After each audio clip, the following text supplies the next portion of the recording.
orang di masyarakat itu bisa menghasilkan atau menciptakan musik, statusnya atau kondisi sosialnya, status sosial dia di tengah masyarakat itu sangat dihormati, karena tidak semua orang bisa menciptakan musik. Nah, seandainya dia tidak bisa mencipta musik, maka dia ditugaskan untuk menggantikan mencipta musik ini. Dia harus berburu burung kondor. Dia harus pergi ke padang pasir berbulan-bulan, tidak boleh membawa senjata, harus menangkap burung kondor untuk kembali dibawa ke komunitasnya. Kalau dia tidak berhasil,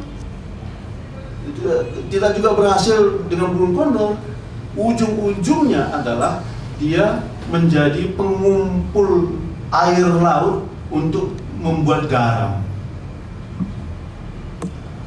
Sehingga hidupnya itu penuh dengan penderitaan kalau dia nggak bisa mencipta musik. Oleh sebab itu di satu tempat, saya lupa namanya, di wilayah Indian Papago itu banyak ditemukan guci-guci yang tua sekali untuk pilgrimage istilahnya. Ambil air, kemudian dituangkan ke satu tempat, kemudian dia menjadi garam. Tugasnya untuk membuat garam. Artinya musik itu begitu dihargai, begitu mulia di masyarakat ini. Nah, di masyarakat Hindu, di India, khususnya mereka beragama Hindu, lain lagi ceritanya. Orang Hindu percaya bahwa kalau dia bisa menyanyikan musik yang indah, memainkan alat musik yang indah, penuh dengan rasa yang luar biasa,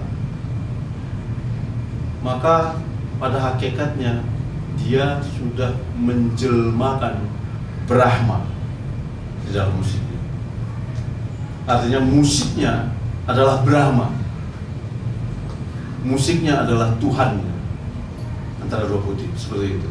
Jadi sebetulnya hampir sama dengan konsep di dalam Islam wahdatul wujud, kalau nggak salah. Anda yang pakai sebab ini barangkali pernah mendengar konsep wahdatul wujud, bahwa Tuhan itu bisa berada di mana-mana. Dan itu di India mempunyai konsep yang seperti itu. Itu di masyarakat orang Hindu seperti itu.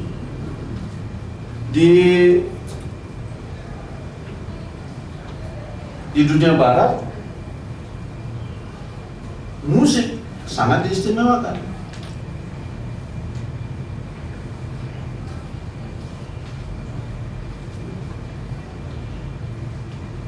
Sorry, gimana baliknya lagi?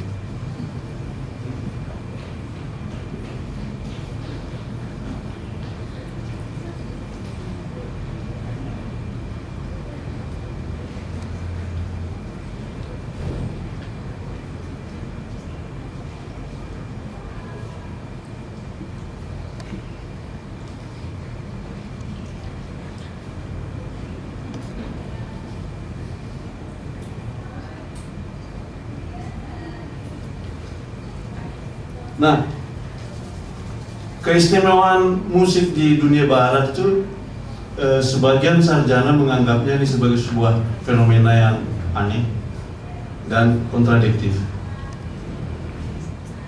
Ya.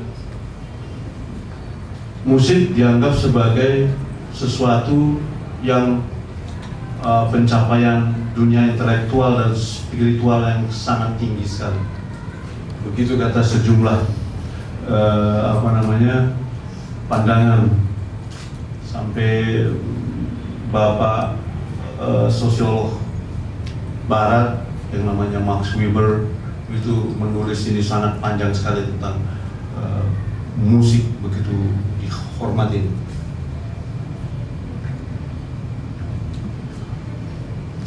Jadi terutama musik klasik. Jadi musik klasik itu dianggap luar biasa. Yang ironisnya di situ adalah peminat musik klasik itu sangat sedikit. Berdasarkan data-data, kalau kita bicara dari sisi industri musik barat, hanya 3% dari seluruh produksi musik barat yang laku, yang musik klasik itu cuma 3%. Selebihnya musik populer. Berbagi lah itu, tapi musik barat, antaranya misalnya yang disebut dengan musik jazz masih kecil. Kemudian musik pop, wah itu paling gede. Kemudian belakangan ada yang namanya hip hop apa segala macam itu paling gede. Tapi intinya musik klasik itu cuma 3%. Jadi ini tidak dianggap fenomena yang aneh, dianggap hal yang sangat kontradiktif. Sementara musik klasik itu dipuji-puja.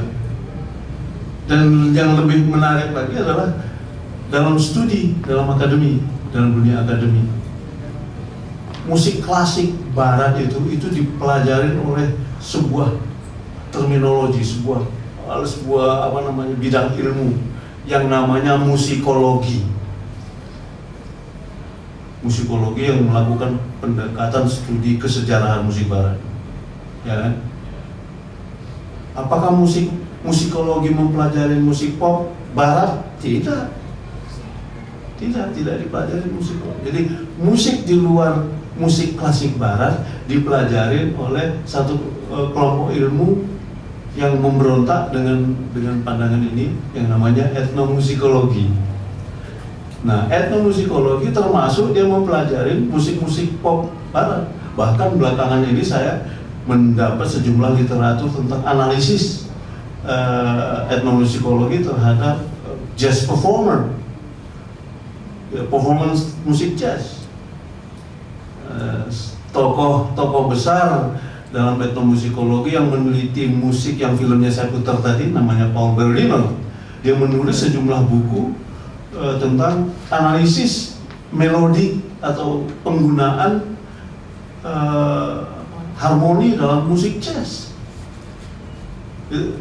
Menarik sekali gitu. Jadi apa yang terjadi di tengah-tengah setting musik yang ada di dunia ini.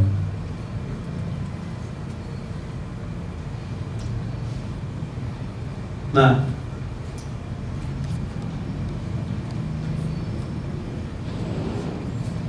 tadi disebutkan bahwa musik bukan benda. Musik adalah abstraksi. Musik adalah abstraksi. Ya.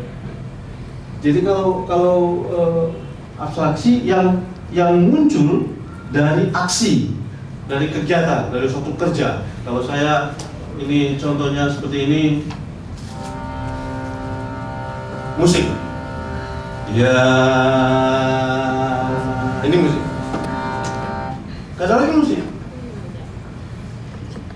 Jadi abstraksi itulah yang dinamakan musik. Tapi anehnya orang menerima abstraksi itu sebagai benda, gitu. Dan di dalam proses orang bekerja ini selama berabad-abad, ribuan tahun, ya, menghasilkan sistem. Nah, itu kita bicarakan kemarin ketika kita bicara tentang alat musik, tentang organologi dan macam-macam. Nah, dalam bekerja ini kebudayaan kemudian membentuk apa yang disebut dengan ekspresi atau mengekspresikan bahasa Indonesia bagaimana? Mengungkapkan. Kemudian ada struktur di dalamnya, ada struktur dalam musik itu. Kemudian ada konteks dari setiap kegiatan suatu masyarakat yang ada kaitannya dengan musik. Jadi abstraksi tadi menghasilkan, paling tidak dihasilkan dari 3 komponen tadi. Adanya ekspresi, kemudian adanya struktur dari musik tadi, kemudian adanya konteks dari diselenggarakan bermusik tadi. Nah, sampai di sini saya ingin mengarah kepada apa yang mau saya bicarakan hari ini tentang struktur musik. Bagaimana orang bermusik. Ini saya bawa alat musik, namanya shruti. Ini dipakai di dalam musik India. Kebetulan ini saya dapat dari guru saya, namanya shruti box. Nah, yang mau saya bicarakan di sini adalah tentang bermusik. Bagaimana orang bermusik? Bagaimana caranya? Kaitannya dengan teori, kaitannya dengan bagaimana secara kultural mereka menyanyikan atau mengekspresikan bunyi-bunyi yang terbentuk berdasarkan proses budaya yang begitu panjang. Saya ingin memulainya dari sini. Anda pernah lihat ini nggak? Ada tangga nada mayor. Jadi C, D, E, F, G, A, B, C, oktav. Kemudian di bawahnya notasi angkanya bisa seperti ini. 1, 2, 3, 4, 5, 6, 7 mewakili dari tingkatan nada. Berarti di dalam satu tangga nada ini ada 7 nada. Kemudian yang angka 8 dalam kurung 1 itu oktav. Jadi pengulangan ini cuma dia ini. Itu diucapkan dalam bunyi yang seperti ini.